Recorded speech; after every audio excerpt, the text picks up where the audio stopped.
Hello and welcome. This is Samachar Pulse, and you're watching Budget Special.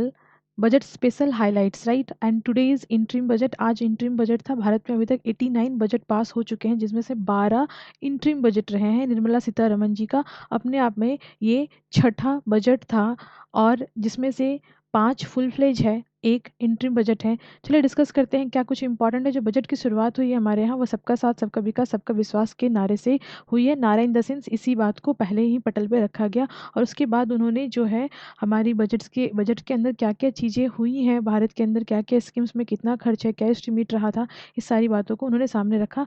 Social justice का point रखते हुए उन्होंने सबसे पहले बताया कि भारत में according to the government of India, यानी कि प्रधानमंत्री मोदी जी के हिसाब से जो है 4 ही कास्ट हैं, जिसमें से एक है गरीब यानी कि पुअर, दूसरे हैं महिलाएँ यानी कि वुमेन, युवा यानी कि यूथ और अन्नदाता यानी कि फार्मर्स। तो सिर्फ 4 ही कास्ट हैं। तो ये अपने आप में एक तरह से बहुत अलग ही बात है, जिसको हम अलग-अलग स्केल पे 360 डिग्री में समझ सकते हैं और आई थिंक आप भी समझ गए होंगे।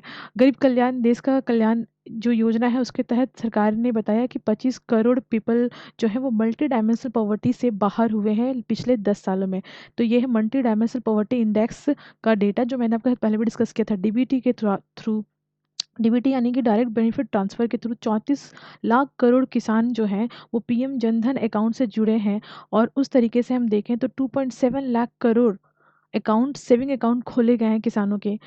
पीएम स्वनिधि योजना के तहत 78 लाख स्ट्रीट वेंडर्स, राइट, उनको जो है धनराशि रिसीव हुई है और हम यहाँ देखेंगे 2.3 लाख अभी भी रिसीव करने वाले हैं, जो कि थर्ड टाइम क्रेडिट रिसीव करेंगे पीएम स्वनिधि योजना के तहत। पीएम जनधन योजना के तहत जो गवर्नमेंट है वो पीवीटीजी यानी कि पर्टिकुलर वल्नरेबल ट्राइबल ग्रुप्स हैं, उनको जो है वो अपलिफ्ट करने का काम करती हैं। तो पीएम जनमन योजना, पीएम जनधन योजना, ये आपको ध्यान में रखना है। इतनी सारी जो योजनाएँ हमने अभी देखी हैं, पढ़ेंगे हम इसमें और उसको हम धीरे-धीरे अपनी क्लास में, रेगुलर क्लास में से डिस्कस भी करते रहेंगे। चलिए आगे देखते हैं कि गवर्नमेंट ने क्या कुछ किया है। विश्वकर्मा योजना, प्रधानमंत्री विश्वकर्मा योजना लॉन्च किया गया था, जिसके तहत जो है जो आर्टिसन्स हैं, जो क्राफ्टमैन्स हैं, उनको सपोर्ट किया गया और ये 18 ट्रेड में एंगेज हैं। इन सभी को काफ़ी कुछ धनराशि यहाँ पे प्रदान की गई है। नाउ हम यहाँ पे देखेंगे जो हमारे अन्नदाता है यानी कि जो हमारे फार्मर है, उनके लिए पीएम किसान सम्मान योजना प्रोवाइड किया गया, जिसके तहत 11.8 करोड़ फार्मर्स को फ़ायदा पहुंचा फाइनेंशियल ईयर में। और हम यहाँ पे देखेंगे प्रधानमंत्री फसल बीमा योजना के तहत 4 करोड़ किसानों को जो है क्रॉप इंश्योरेंस मिला। बीमा योजना में फसलों की जो है इंश्योरेंस होती है। फिर ई नम यानी कि इलेक्ट्रॉनिक नेशनल एग्रीकल्चर मार्केट के तहत हमारे यहाँ मंडियाँ जो खुली हैं और मंडियों को आपस में इंटीग्रेट किया गया, वो है 1361 मंडी, एग्रीकल्चर मंडी, राइट। और यहाँ पे हम देखेंगे कि इनको जो है 1.8 करोड़ फार्मर्स जो है इसमें इनरोल हुए और इस तरीके से 3 लाख करोड़ रुपीस का ट्रेडिंग वॉल्यूम बढ़ा है इस मार्केट के इंटीग्रेट होने से। समझ गए? क्योंकि पहले अलग-अलग थे, अब इंटीग्रेट हो गए तो वॉल्यूम तो बढ़ेगा ही। और जो नैनो डीएपी खाद है, उसकी उपलब्धता के कारण हमारे एग्रीकल्चर में काफ़ी जो है अपलिफ्टमेंट देखने को मिला, काफ़ी कुछ प्रोडक्टिविटी बढ़ी है हमारी। जो क्रेडिट लीकेज है वो कम हुआ है, क्योंकि ऑब्वियस सी बात है, जब किसानों को आप डायरेक्ट बेनिफिट ट्रांसफ़र करेंगे तो बीच का जो लीकेज है, बिचौलिए, वो खत्म हो जाएँगे। पीएम का जो हम देखेंगे यहाँ पे जो फॉर्मलाइजेशन किया गया है, micro food processing enterprises setup किया गया है, इसके कारण भी हमारी जो फूड प्रोसेसिंग इंडस्ट्रीज़ है, राइट, वो काफ़ी बढ़ी है। हमने देखा है कि कोविड के टाइम पे भी मेगा फूड पार्क जैसी जो व्यवस्थाएं थी उनको लॉन्च किया गया। इवन साथ साथ जो गवर्नमेंट की पीएलआई स्कीम है ना, तो पीएलआई स्कीम के तहत भी ये जो हमारी फूड प्रोसेसिंग इंडस्ट्री है उनको काफ़ी कुछ फ़ायदा मिला है। जो हमारी नारी शक्ति हैं, जिनके लिए हमारी जो पार्लियामेंट है वो पूरी तरह से डेडिकेटेड रही। लास्ट ईयर का जो सत्र था उसमें हमारी नारी शक्ति अधिनियम भी पास हुआ।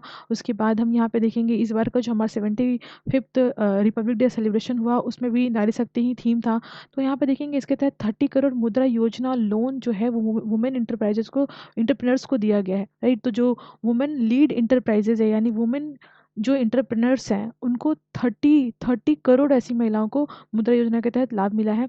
28% एजुकेशन में हायर एजुकेशन में ग्रो अप हुआ है फीमेल्स का। और जो स्टीम है यानी कि साइंस, टेक्नोलॉजी, इंजीनियरिंग, मेडिकल और जो मेडिकल मैथमेटिक्स है, इस जो कोर्स होता है स्टीम बोलते हैं इसको, साइंस के क्षेत्र में महिलाएं पीछे रह जाती है ऐसा माना जाता है। ऐसा बहुत माना जाता है एग्जैक्टली। तो जो साइंस के सेक्टर में है इसमें आप देखेंगे पूरे वर्ल्ड वाइड भारत में 43% महिलाओं ने इनरोल किया है। और देखो जो ये समझते हैं कि जैसे मैंने अपने टाइम में देखा है कि इंजीनियरिंग तो लड़कियों की बस की बात नहीं है, जैसे फिजिक्स तो लड़कियों को समझ में नहीं आता, जैसे मैथ्स तो लड़कियों को नहीं समझ में आता है। ये मैं अपनी थोड़ी-सी बात शेयर कर रही हूँ। तो ये आप देख सकते हो वैक्सीनेशन का टाइम रहा हो या फिर इसरो ने चंद्रयान लॉन्च किया हो, तो ये उन सारे लोगों को एक जवाब था। चलिए मैं फिर से टॉपिक पे आती हूँ। तो 70% जो हाउसहोल्ड आते हैं मतलब जो पीएम आवास योजना के तहत रूरल एरिया में, यानी कि पीएम आवास योजना ग्रामीण है और एक पीएम आवास योजना जो अर्बन है, उसमें 70% जो घर हैं वो महिला या तो सोल या तो जॉइंट महिला ओनर को मिला है, राइट? नाउ इसके बाद हम देखेंगे महिलाओं के लिए स्पेसिफिकली जो चाइल्ड हेल्थ केयर है, maternal and child health care के लिए यू विन प्लेटफॉर्म लॉन्च किया गया था, जो कि इम्यूनाइजेशन जो प्रोग्राम होता है ह्यूमन सिस्टम को बूस्ट करने के लिए, क्योंकि फीमेल में बहुत तरह की प्रॉब्लम होती है, एनीमिया से लेकर के सिकल सेल तक की जो बीमारियां होती हैं और बहुत सारी चीज़ें होती हैं जो बहुत ज़्यादा और जल्दी होती है, उसको दूर करने के लिए बहुत सारे ऑर्गेनाइजेशन काम कर रही हैं, एनजीओज काम कर रहे हैं। सरकार की जो यू विन प्लेटफॉर्म है वो उसी को बूस्ट करती है। तो सरकार ने अपने बजट के इस भाषण में इस चीज़ को भी बताया और बताया कि किस तरीके से सर्वाइकल कैंसर्स के लिए भी वैक्सीनेशन प्रोग्राम चलाया गया है, जिसमें 9 साल से 14 साल की जो लड़कियां हैं उनको इसके लिए वैक्सीन दिया जाएगा ताकि वो इस बीमारी से लड़ सके, क्योंकि हमारे यहाँ सर्वाइकल कैंसर फीमेल में बहुत ज़्यादा देखा जाता है। साथ ही साथ जो हमारी गरीब महिलाएँ हैं और जो हम कह सकते हैं जो ग्रामीण क्षेत्र में रहने वाले जो हमारे लोग हैं, तो उनके अंदर जो है बहुत मालन्यूट्रिशन का प्रॉब्लम होता है। और जब वो माताएँ बनती हैं, जब उनका इस तरह का वो जो फ़ेज़ आता है, तो उसमें उनको बहुत प्रॉब्लम होती है। और हमारे यहाँ इस तरह से जो डेथ रेशियो है वो बढ़ जाता है, मैटरनिटी जो डेथ रेशियो होता है वो हमारे यहाँ बढ़ जाता है। उसको दूर करने के लिए सक्षम कार्यक्रम लॉन्च किया गया था, जिसके तहत सरकार जो है वो फंड देती है, पैसा देती है जो है डिलीवरी होने के बाद, और उसके बाद उनके खाने-पीने का ध्यान रखा जाता है। और साथ ही साथ बच्चों का भी ध्यान रखने के लिए जो आंगनवाड़ी पोषण 2.0 कार्यक्रम लॉन्च किया गया था। ये कोविड के टाइम में ही हुआ था, मतलब 2.0 क्योंकि आंगनवाड़ी पोषण कार्यक्रम पहले से चल रहा था। 2.0 जो है कोविड के टाइम में ही हुआ। इंटेंसिफाइड किया गया है इंद्रधनुष मिशन को। इंद्रधनुष के अंदर बहुत सारी मेडिकल असिस्टेंस प्रोवाइड की जाती है। साथ ही साथ वुमेन को ना केवल फिज़िकली फिट बल्कि मेंटली और हम देखेंगे कि जो है इकोनॉमिकली फिट करने के लिए भी लखपति दीदी जैसे कार्यक्रम को लॉन्च किया गया, जिसमें 2 करोड़ महिलाओं को अभी फ़ायदा हो चुका है और आने वाले समय में 3 करोड़ महिलाओं को होगा फ़ायदा, ऐसा सरकार ने बताया है। पीएम आवास योजना ग्रामीण के तहत हमने देखा कि 2 करोड़ घर बन के 3 करोड़ घर बन के मिल चुके हैं और अभी आने वाले समय में 2 करोड़ बनेंगे आगामी 5 साल में।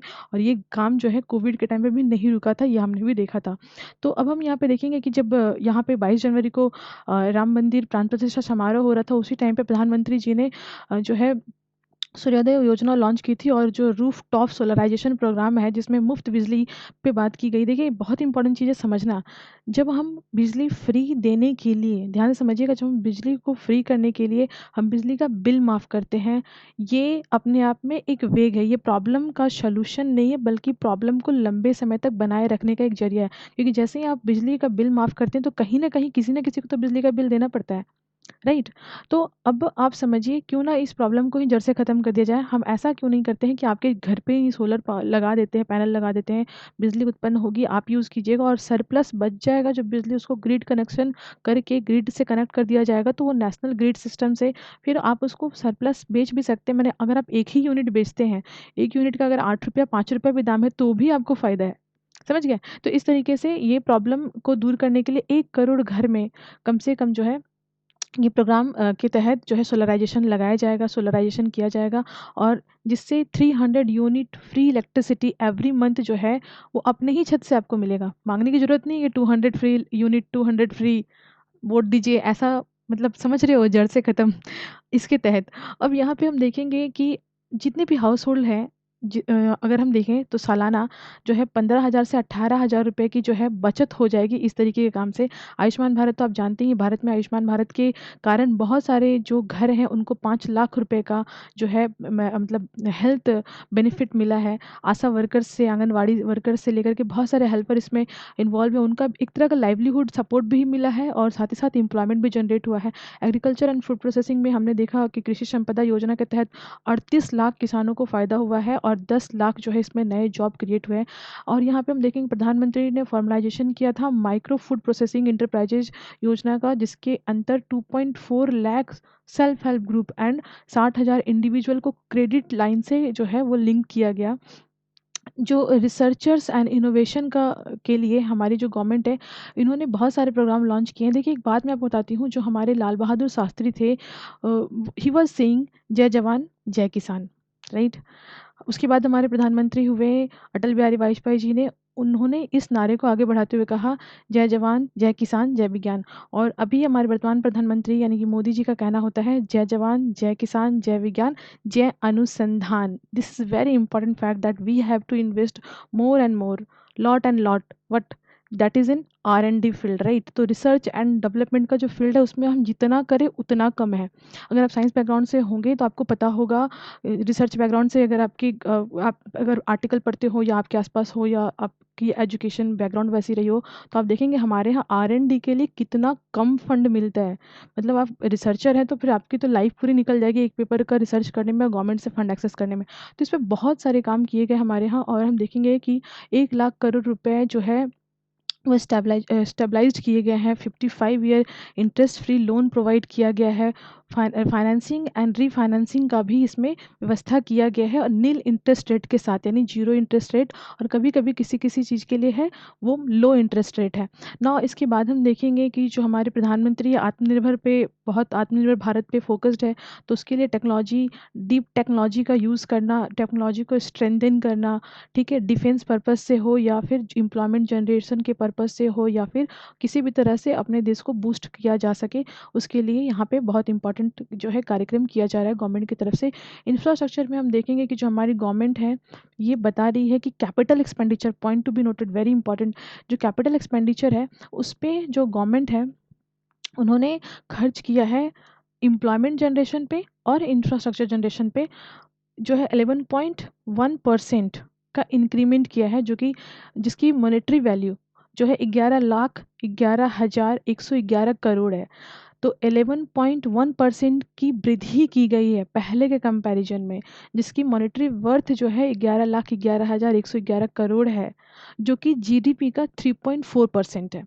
यानी जीडीपी का 3.4% जो है कैपिटल एक्सपेंडिचर पे खर्च किया गया है। ध्यान दीजिएगा, इसमें मेन चीज़ है रेलवे। रेलवे के अंदर 3 इकोनॉमिक कॉरिडोर प्रोग्राम जो है बनाया गया है, 3 इकोनॉमिक कॉरिडोर्स बनाए गए हैं, जो कि पीएम गति शक्ति प्रोग्राम के ही अंदर आते हैं, जिसमें जो हमारी लॉजिस्टिक सेक्टर है उसको काफ़ी जो है वो स्ट्रॉन्ग किया जाएगा, काफ़ी मतलब कॉस्ट रिडक्शन होगा, है ना।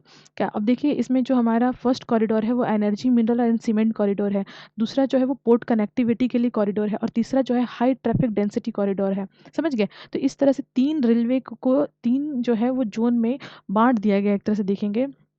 और यहाँ पे देखेंगे 40,000 नॉर्मल जो रेल की बोगियाँ होती हैं उसको कन्वर्ट किया जाएगा वंदे भारत में, स्टैंडर्ड बोगी बनाई जाएगी, सो दैट कि जो पैसेंजर्स हैं उनको बहुत ज़्यादा फ़ायदा होगा। एविएशन सेक्टर में जो हमारी मिनिस्ट्री है वो काफ़ी काम कर रही है। हमारे यहाँ टोटल अभी एयरपोर्ट की जो संख्या है 149 है। नॉर्थ ईस्ट पे बहुत फोकस किया गया है, नॉर्थ ईस्ट को बहुत कनेक्ट किया गया है हमारे एविएशन सेक्टर्स में। अलग अलग कदम उठा करके 517 न्यू रूट जो है हमारे 517 जो 17 इट्स 17 517 नए रूट्स जो है वो क्रिएट किए गए हैं एविएशन सेक्टर के द्वारा, जिसमें जो है 1.3 करोड़ पैसेंजर्स जो है उनका आवागमन हो सकता है। इंडियन जो कैरियर्स हैं, जो न्यू क्राफ्ट्स हैं, वो 1,000 न्यू क्राफ्ट्स जो हैं हमारे प्लेस्ड किए गए हैं एविएशन सेक्टर को बूस्ट करने के लिए। तो समझ रहे हैं, रूट से लेकर के, एयरपोर्ट से लेकर के, और जो हमारे कैरियर सेक्टर्स हैं, है ना, एयरक्राफ्ट्स हैं, इनको भी बढ़ाया गया है। ग्रीन एनर्जी आपने बहुत सुना होगा, ग्रीन हाइड्रोजन वगैरह। तो कॉल गैसिफिकेशन के लिए या लिक्विफिकेशन की जो कैपेसिटी है हमारी, वो 100 मैट्रिक टन जो है वो हो जाएगी बाय 2030। फेज की बात हम करें यहाँ पे, तो जो सबसे इम्पोर्टेंट चीज़ है हमारा ब्लेंडिंग वाला फेज। हम लोग अलग अलग ब्लेंडिंग के फेज पे चल रहे हैं। जैसे जो हमारा इथेनॉल ब्लेंडिंग है, तो हम पहले 20% करके देख रहे हैं, फिर 30%, 50%, 70%, क्योंकि हम अचानक से 70%, 80% नहीं कर सकते। तो हर तरह का ब्लेंडिंग अवेलेबल होगा। आपको किस तरह का पेट्रोल लेना है, 20% ब्लेंडिंग वाला लेना है, 30% वाला लेना है, क्योंकि ऐसे ही फॉरेन नेशन में होता है। समझ गए? तो अपनी गाड़ी का इंजन, अपनी गाड़ी की एफिशिएंसी और किस तरह का आपको वहाँ पे करना है, क्योंकि ज़्यादा ज़्यादा ब्लेंडिंग वाला यूज़ करेंगे तो कम पे करना पड़ेगा। तो फ़ॉरेन में ये कंसेप्ट अभी चल रहा है, धीरे-धीरे उसको इंडिया में लाया जाएगा। लेकिन चूँकि वहाँ का कंडीशन और हमारे कंडीशंस अलग है, हमारी रोडें अलग है, हमारे यहाँ का लाइफ़स्टाइल अलग है, टेम्परेचर अलग है, तो उसको देखते हुए धीरे-धीरे इस चीज़ पे काम किया जाएगा। तो सीबीजी, सीएनजी और PNG, that is CBG is a what? That is a compressed biogas, है ना? CNG that is a compressed natural gas, PNG that is a piped natural gas. तो इन तीनों चीज़ों पे हमारी जो गवर्नमेंट है वो बहुत खर्च करने वाली है, डोमेस्टिक पर्पज़ से ये ज़्यादा यूज़ किया जाएगा। नाउ हम देखेंगे जो टूरिज़्म सेक्टर है वो हमारा काफ़ी स्ट्रॉन्ग सरकार कर रही है। आप देख रहे हो हर जगह हमारे इंफ्रास्ट्रक्चर काफ़ी बूस्ट हो रहा है और इसको एक ग्लोबल स्केल का बनाया जा रहा है, इसकी ब्रांडिंग की जा रही है ज़बरदस्त तरीके से और हमारे यहाँ आइकॉनिक जो टूरिज़्म सेक्टर है वो बनाए जा रहे हैं हर राज्य में। इवन स्पिरिचुअल टूरिज़्म सेक्टर्स भी हमारे यहाँ बनाए जा रहे हैं और इसके लिए जो है हमारे स्टेट गवर्नमेंट्स को भारत सरकार long term interest free loan भी प्रोवाइड करेगी और उनको मैकेनिज़्म भी प्रोवाइड करेगी कि आप इस तरह का कुछ करो अपने राज्य के अंदर। तो ये राज्यों को एक हेल्प है और इन्वेस्टमेंट की बात करें तो हमारे यहाँ एफडीआई जो है वो काफ़ी बढ़ा है। अभी हम देखेंगे 2014 से 23 तक हमारे यहाँ $596 बिलियन जो कि ट्वाइस है। अब 2005 और 14 के बीच का जो टाइम पीरियड देखें, उस टाइम पे जो इन्वेस्टमेंट आया था, उसका अपने आप में ये डबल इन्वेस्टमेंट आ चुका है एफडीआई हमारे यहाँ। रिफॉर्म की बात करें तो विकसित भारत के तहत बहुत इंपॉर्टेंट ये पॉइंट देखिएगा, जो विकसित भारत है उसके तहत 75,000 करोड़ रुपए जो है 55 ईयर के लिए इंटरेस्ट फ्री, 55 ईयर के लिए 75,000 करोड़ इंटरेस्ट फ्री लोन मिलेगा सरकार के द्वारा राज्य सरकार को और ये होगा रिफॉर्म के लिए, राइट? रिफॉर्म के लिए, अपने स्टेट के अंदर रिफॉर्म के लिए। ना इसी का एक पॉइंट और हम आगे देखेंगे इधर। यहाँ पे आप समझिए कि जो हमारी स्टेट गवर्नमेंट्स हैं उनको कैपिटल एक्सपेंडिचर के लिए last time 1.3 lakh crore rupees दिया गया था जो कि कंटिन्यू रहेगा। तो ये ध्यान में रखिए, यहाँ पे आप देख रहे हो कि 1.3 लाख करोड़ रुपीस जो है वो पहले दिया गया है, वो कंटिन्यू रहेगा और ये न्यू दिया गया है इस टाइम पे 75,000 करोड़ रुपए जो है। रिवाइज एस्टीमेट की हम बात करें 2023-24 का, तो हमें टोटल रिसिप्ट्स जो हुआ है अदर देन बोरोइंग, बिना कर्ज लिए हुए, वो है 27.56 लाख करोड़, जिसमें से टैक्स रिसिप्ट्स हमारा है 23.24 लाख करोड़। तो टोटल जो हमारा रिसीविंग हुआ है बिना कर्ज लिए वो 27 है, जिसमें से 23.24 लाख करोड़ तो हमारा टैक्स ही है, यानी टैक्स पेयर बढ़े हैं, इसका मतलब ये हुआ। टोटल एक्सपेंडिचर जिसमें हमने किया है 44.90 लाख करोड़। तो देखिए हमारा रिसिप्ट कितना हुआ 27, खर्च हमने कितना किया 44। तो यहाँ पे क्या हो गया, डेफिसिट हो गया, जो मैंने आपको लास्ट वीडियो में बताया था। जो भी बजट की टर्मोलॉजी को नहीं देखें उसके बाद इसको देख रहे हैं तो प्लीज़ जा करके प्लेलिस्ट में आप जो है बजट टर्मोलॉजी वाला जो वीडियो है उसको जरूर देख लीजिए, जिससे आपका ये सब डाउट क्लियर हो जाए। रेवेन्यू रिसिप्ट्स की हम बात करेंगे तो हमारा कितना हुआ है 30.03 लाख करोड़ रुपीज़ और एक्सपेक्टेड है ये higher than the budget estimated. जो लास्ट टाइम जो बजट आया था उस टाइम पर जो एस्टिमेट किया गया था उससे हाई हमें जो है रेवेन्यू प्राप्त हुआ है ना। और हम बात करेंगे रिवाइज एस्टिमेट, यहाँ पे देखिए बहुत इंपॉर्टेंट है ये वाला data. Fiscal deficit with respect to GDP हमारा कितना है 5.8, this is a higher, right. लेकिन ये रिवाइज वाला है, ये एक्चुअल है 5.8% जीडीपी जो है हमारा, जीडीपी के रिस्पेक्ट में फिजिकल डेफिशिएट इज़ 5.8%। लेकिन हम यहाँ पे अगर बात करेंगे आगे, तो अगर हम रिवाइज की बात नहीं करें, हम नॉमिनल की बात करें, तो हमारा जो फिजिकल डेफिशिएट है with respect to GDP is 5.1।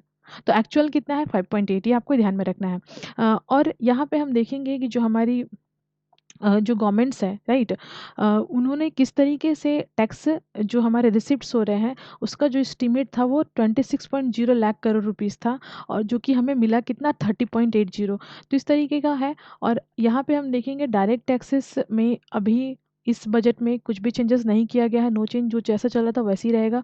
क्यों? क्योंकि ये इंटरिम बजट है तो सरकार कोई अभी ऐसा नया चीज़ नहीं कर रही है, क्योंकि ऑब्वियस सी बात है इलेक्शंस भी है।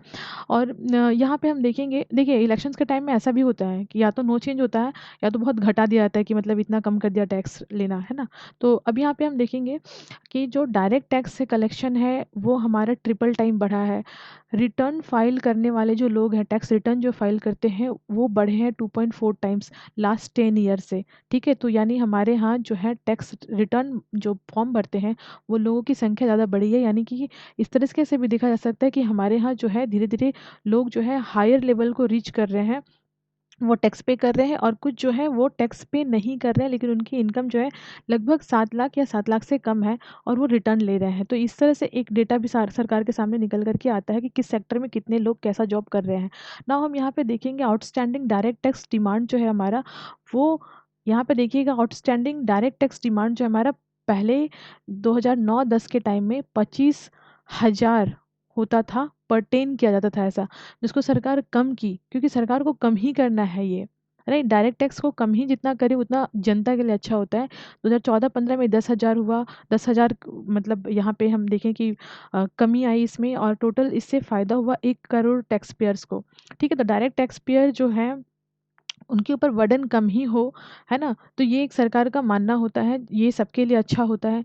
बेनिफिट जो है इससे जो हमारे स्टार्टअप्स है, जो इन्वेस्टर हैं, या जो सोवरिन वेल्थ फंड के तहत या पेंशन फंड के तहत जो अपना इन्वेस्टमेंट किए हैं, उनको बेनिफिट मिला है। 2025 तक एग्जम्प्टेड है, एक तरह से देखा जाए टैक्स एग्जम्पशंस मिला है IFSCs में, जो हमारे इंडियन फाइनेंस सिस्टम्स के अंदर जो अलग अलग यूनिट्स काम कर रही हैं, क्योंकि उनको भी तो पे करना पड़ेगा ना, यूनिट्स हैं वो भी तो बिजनेस, तो वो भी करें, फाइनेंशियल बिजनेस करें, बट है तो बिजनेस ही, तो दे हैव टू पे, राइट। बट उनको एग्जाम किया गया है 2025-23, मतलब यहाँ पे 2025 तक 31 तक वो लोग को एग्जाम्पशंस है। नाउ यहाँ पे हम देखेंगे जो इनडायरेक्ट टैक्स है उसमें भी कोई चेंजेस नहीं है, रिमेन्स है जैसा था वैसे ही है। और साथ ही साथ जो हमारा जो इम्पोर्ट ड्यूटीज़ वगैरह है वो भी वैसे ही है। GST तो ऑब्वियस सी बात है बहुत फ्रेगमेंटेड है इनडायरेक्ट टैक्स रिज्यूम से, राइट। तो वो अपना उस तरह जिसका जो उसका जो स्ट्रक्चर है वो होगा ही। और एवरेज जो हमारी मंथली GST कलेक्शन है वो 1.66 लाख करोड़ इस ईयर रही, ये सरकार ने बताया। जो क्योंकि GST में बार बार चेंज नहीं होता है इसलिए वो बात बताई गई है। और जो GST टैक्स है वो भी हमारा डबल्ड हुआ है। स्टेट GST की जो रेवेन्यू है, ध्यान से समझिएगा, स्टेट जो GST है वो बाउंस की है, बाउंसी हुई है, उछाल हुआ है उसमें। वो उछाल होकर के कितना हो गया, 1.22% बढ़ा है। क्यों ऐसा हुआ है, क्योंकि सरकार ने जो कंपनसेशन देना था, GST जब लागू हुआ था तो स्टेट गवर्नमेंट बहुत हाई एकदम से मतलब हु एंड क्राई कर रही थी कि हमारा तो लॉस हो जाएगा। तो उसके लिए सेंट्रल गवर्नमेंट ने उनको बोला था कि 5 साल उनको जो है वो क्या करेंगे, कंपनसेट करेंगे। तो कंपनसेशन वाला जो धनराशि गया है इसके कारण वो बढ़ के 1.22% हो गया है, जबकि पहले जो है था ये कितना, 0.72% था।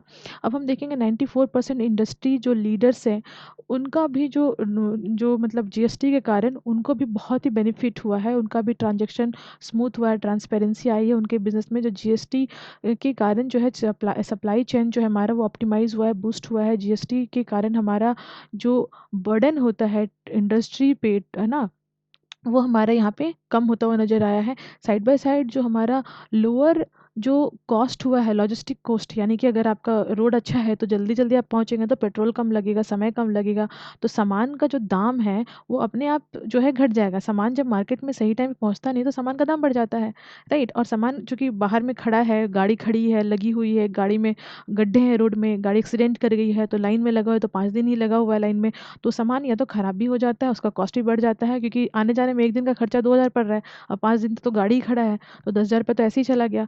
तो इस तरीके से जो सामान का दाम होता है वो बढ़ा हुआ दाम तो सामान पे ही जुड़ेगा। तो इस तरीके से जो लॉजिस्टिक कॉस्ट होता है वो हमारा रिडक्शन हुआ है अच्छे इंफ्रास्ट्रक्चर होने के कारण, तो ये भी GST के लिए अच्छा था। ना हम यहाँ पे देखेंगे टैक्स जो है रैशनलाइजेशन का एफर्ट सरकार लगातार लगाई जा रही है, और जो हमारे टैक्स पेयर हैं 7 लाख से 7 लाख या 7 लाख से जो कम कमाते हैं उनको कोई भी टैक्स देने की ज़रूरत नहीं है।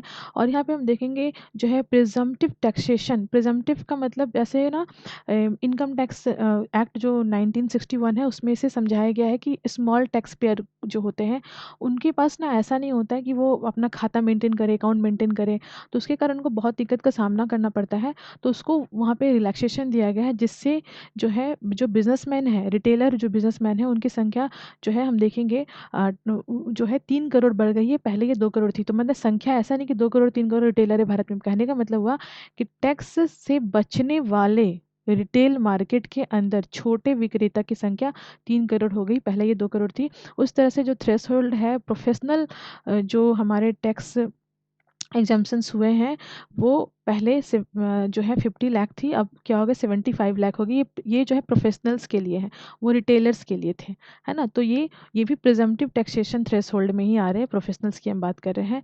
कॉर्पोरेट टैक्स, इनकम टैक्स जो हो रहा है हमारा वो डिक्रीज़ किया है 22%, पहले 30% था। तो कॉर्पोरेट टैक्स कम हुआ तो इंडस्ट्रीज़ वाले के लिए अच्छा है, डोमेस्टिक जिनकी छोटी मोटी दुकानें हैं, कंपनियां हैं, उद्योग हैं, उनके लिए अच्छा है। कॉर्पोरेट इनकम टैक्स हमारा 51% हुआ है नए मैन्युफैक्चरिंग कंपनीज़ के लिए। और यहाँ पे हम देखेंगे जो अचीवमेंट्स हुआ है, जो हमारे टैक्स पेयर्स के द्वारा जो सर्विसेज मिली हैं उनके द्वारा, हम यहाँ पे देखेंगे क्या हो रहा है कि जो हमारे टैक्स पेयर हैं उनको क्या क्या सर्विसेज मिली हैं जो टैक्स देते हैं, राइट। और जो टैक्स रिटर्न फाइल करते हैं, तो पहले रिटर्न फाइल करने वाले को 93 दिन लगता था, यानी आपने आज रिटर्न फाइल कर दिया है, राइट, तो 93 दिन बाद आपको पैसा मिलेगा। लेकिन अब क्या होता है कि आज आप अभी टैक्स रिटर्न फाइल किए, आपको, मैं तो देखी हूँ कि जो है लास्ट टाइम 3 दिन 4 दिन में भी मुझे पैसा मिला था रिटर्न।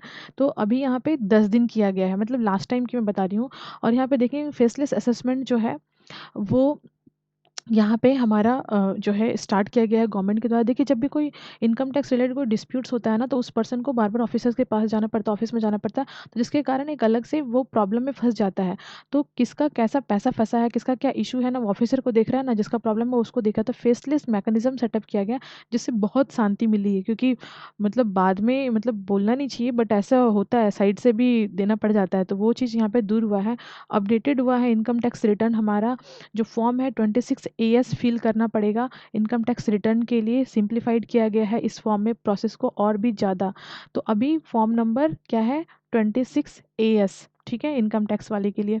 और जो रिफॉर्म्स हुए हैं, जो कस्टम्स है, कस्टम लेडिंग सेक्टर्स में रिड्यूस हुआ है इंपोर्ट रियल टाइम में। तो मतलब ये वही बात है कि जो रियल टाइम में पैसा जो है वो जल्दी मिल जाएगा, इंपोर्ट हो जाएगा जल्दी ना। हम यहाँ पे देखेंगे रिडक्शन बाय 47%।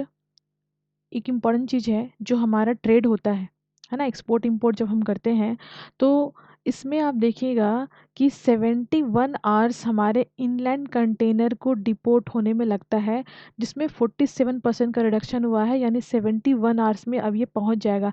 यानी कि पहले इससे ज़्यादा समय लगता था। उसके बाद रिडक्शन, क्योंकि आप, मैं बताती हूँ इसको सिंपली वे में, पहले इसको समझ लीजिए। रिडक्शन हुआ 28%, जो कि अपने आप में 44 घंटा है एयर कार्गो में। रिडक्शन 27%, यानी अपने आप में 85 घंटा सी पोर्ट में। जैसे जब हम ट्रांसपोर्ट करते हैं चीज़ों को, यहाँ से वहाँ लाना ले जाना करते हैं, तो समय लग जाता है। जैसे अभी आप कुछ ऑनलाइन ऑर्डर मारते हो तो आपको ना सप्ताह दिन के अंदर दिखाता है।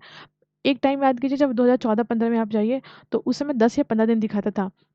और मैं आपको लिख के दे रही हूँ कि आने वाले 3-4 साल में अगर आप ऑनलाइन ऑर्डर करते हो तो आपको जो है 4-5 दिन का डिलीवरी टाइम दिखाएगा। अगर वो दिल्ली और बेंगलुरु जैसे इंडिया के अंदर स्टेट जो है हमारे, वहाँ से अगर जो मेगा सिटीज़ है वहाँ से डिलीवर होते हैं तो 4 to 5 डेज़ का समय लगेगा, जो कि अभी 7 to 8 डेज़ का समय लगता है। तो ये सब चीज़ें रिडक्शन हो रही है। तो उसी तरह से जो हमारे सी पोर्ट के द्वारा जो बिज़नेसेस हो रही हैं बाहर कंट्री में, तो 85 घंटे में हम कुछ कंट्री को कवर कर पा रहे हैं। हमारे ऐसे जो है जो ऐसे हमारे इंफ्रास्ट्रक्चर क्रिएट हो रहे हैं, ऐसे हमारी जो टेक्नोलॉजी है वो बूस्ट हो रही है। एयर कार्गो का हमारे यहाँ ऐसा मतलब इतना ज़्यादा अपलिफ्ट किया जा रहा है इन सेक्टर को कि 44 घंटे में हम चीज़ों को जो है एक्सेस कर सकते हैं। तो ये सब धीरे धीरे कमी आएगी, जितना ज़्यादा टेक्नोलॉजी बढ़ता जाएगा ये सब चीज़ें होती जाएंगी। फिर हम देखेंगे इकोनॉमी उस समय से और अभी तक, चूँकि ये एक तरह से देखा जाए सरकार अपनी कमियाँ जो है वो और जो अपनी खूबियाँ हैं दोनों को ही रखती हैं, कंपैरिजन करती हैं प्रीवियस गवर्नमेंट से। तो इस तरीके से सरकार जो है गवर्नमेंट, उनका कहना है क्या, परफॉर्म रिफॉर्म एंड ट्रांसफॉर्म, कि किस तरीके से जो है नेशन बिल्डिंग में स्ट्रॉन्ग बिलीव है नेशन फर्स्ट का इस गवर्नमेंट में, यानी कि मोदी गवर्नमेंट में, राइट। और यहाँ पे हम बात करेंगे जो फाइनेंस मिनिस्ट्री है, उन्होंने बजट के जो वाइट पेपर है वो आपके सबमिट हुए हैं, फिर अप्रोप्रिएशन बिल पास हो गया। लेकिन कुछ इंपॉर्टेंट चीज़ मैं आपके लिए, डेटा जो है इंपॉर्टेंट वो साइट से, इसको आप देख लीजिए। हमारा जो फर्स्ट एडवांस एस्टीमेट है नेशनल इनकम 2023-24 का, फाइनेंस मिनिस्ट्री के हिसाब से रियल जीडीपी हमारी कितनी होगी, 7.3%। जबकि हम देखेंगे कि जो हमारी आरबीआई है, दिसंबर में मॉनेटरी पॉलिसी कमेटी के टाइम पे उन्होंने बताया था कि फाइनेंशियल ईयर 2023-24 के लिए 6.5% से लेकर के 7.7% तक हमारी जो है वो ग्रोथ देखने को मिलेगी। समझ गए? तो ये डेटा इंपॉर्टेंट है एग्जाम पॉइंट ऑफ व्यू से। फिर हमारी जो इकोनॉमी है, राइट, वो काफ़ी ज़्यादा रेजिलिएंट, काफ़ी ज़्यादा हेल्दी मेंटेन की हुई माइक्रो इकोनॉमी, जो हमारे फंडामेंटल्स है, जो हमारा इकोनॉमी इतना वर्ल्ड वाइड इकोनॉमिकली चैलेंज चल रहा है, उसमें भी हम इतने ज़्यादा रॉबस्ट तरीके से उभर के सामने आ रहे हैं। तो आईएमएफ ने, और जो हमारी वर्ल्ड इकोनॉमी आउटलुक रिपोर्ट जो है, उसमें अक्टूबर 2023 के टाइम में रिवाइज्ड ग्रोथ प्रोजेक्ट किया गया था इंडिया का फाइनेंशियल ईयर 2023-24 के लिए, जो कि 6.3% और 6.1% प्रिडिक्ट किया गया था, दो अलग अलग महीने में। जो हमारा आईएमएफ का है 6.3 और डब्ल्यूईओ का है कितना 6.1। एक ने किया था अक्टूबर में, एक ने किया था जुलाई में। तो इस तरीके से इनका भी ये डेटा था, और हमारा जो डेटा आया है वो कितना है 7.3 का। This reflects what, increasing global confidence. Bharat की जो इकोनॉमी है उसमें पूरे विश्व का जो विश्वास बढ़ता हुआ जा रहा है, जबकि पूरे विश्व की इकोनॉमी जो है वो पूरे जो है ग्रो कर रही है, मतलब बहुत ही स्लोली ग्रो कर रही है। वो है 3% के दर से ग्रो कर रही है पूरे विश्व की इकोनॉमी, लेकिन उसमें भी हमारी जो इकोनॉमी है वो काफ़ी ज़्यादा ग्रोइंग इकोनॉमी है। और ये बताया जा रहा है आईएमएफ के हिसाब से कि भारत जो है वो थर्ड लार्जेस्ट इकोनॉमी बनने वाला है 2027 में, राइट। और यहाँ पे हम देखेंगे कि जो भारत का कंट्रीब्यूशन होगा ग्लोबल वेल्थ प्रोडक्शन करने में, वो 200 पॉइंट से बढ़ेगा, राइट, यानी 200 बेसिस पॉइंट से भारत बढ़ेगा। और ये काम भारत 5 सालों में करने जा रहा है। नाउ यहाँ पे हम देखेंगे कि जो आईएमएफ है या वर्ल्ड बैंक है या ओसीईडी है या एडीबी यानी एशियन डेवलपमेंट बैंक्स है, इन सब ने भारत की जो ग्रोथ है उनको अलग अलग एस्टिमेट किया है। जैसे वर्ल्ड बैंक ने कहा 6.4%, आईएमएफ ने कहा 6.3%, ओईसीडी ने 6.1 एंड एडीबी ने 6.7% 2024-25 के लिए भारत का ग्रोथ जो है वो आपके सामने रखा है, एस्टिमेटेड है ना, प्रोजेक्ट किया है इन्होंने। तो ये देखने वाली बात है कि किनका कितना इक्विवेलेंट है। लेकिन एक चीज़ कॉमन है, जो सबने 6% का बताया, 6 से 7 के बीच का बताया, जो हमारे आरबीआई ने भी बताया और हमारे फाइनेंस मिनिस्ट्री ने भी कहा 7.3%। तो ये है आज बजट की समरी। एंड जो है आप एक काम कर सकते हैं, अगर आपको ये कंटेंट अच्छा लगता है तो please do share, right, because इसे किसी भी स्टूडेंट का फ़ायदा होगा। एग्ज़ाम पॉइंट ऑफ व्यू से ये बहुत ही इंपॉर्टेंट है। तो अगर आपको ऐसा लगता है तो please do share. Thank you, thanks for watching.